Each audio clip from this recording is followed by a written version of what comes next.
വന്നടുത്തു എഴുന്നേറ്റു നടക്കാൻ പോലും വയ്യാതായി. 60 വയസ്സായി വാർദ്ധക്യം വന്നടുത്തു എഴുന്നേറ്റു നടക്കാൻ പോലും വയ്യാതായി.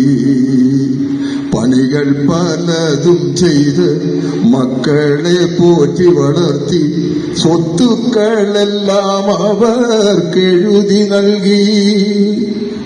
പണികൾ പലതും ചെയ്ത് മക്കളെ പോറ്റി വളർത്തി സ്വത്തുക്കളെല്ലാം അവർക്കെഴുതി നൽകി.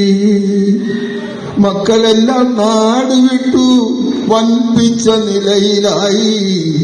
അപ്പനമ്മമാർ വീട്ടിൽ ഒറ്റയ്ക്കായി.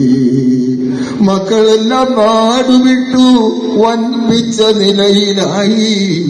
അച്ഛനമ്മമാർ വീട്ടിൽ ഒറ്റയ്ക്കായി.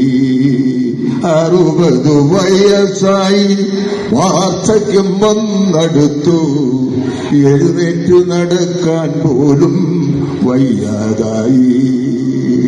വാർദ്ധക്യം വന്നെടുത്താൽ മക്കൾക്കും മരുമക്കൾക്കും വൃദ്ധരെ കാണുമ്പോൾ പുച്ഛമാണ്.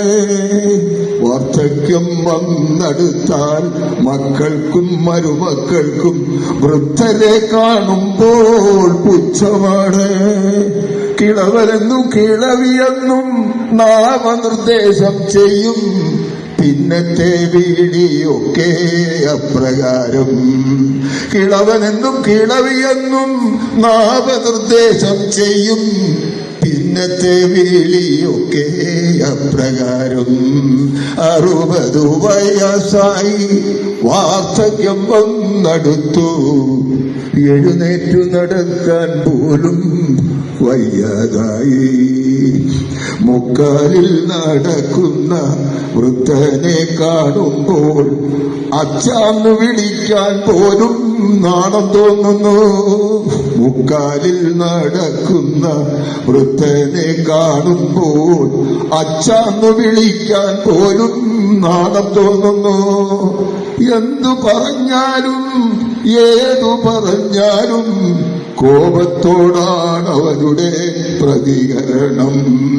എന്തു പറഞ്ഞാലും ഏതു പറഞ്ഞാലും കോപത്തോടാണ് അവരുടെ പ്രതികരണം. അച്ഛൻ മരിച്ചാലും അമ്മ മരിച്ചാലും ഒരു നോക്കു കാണാൻ അവർ എത്താറില്ല.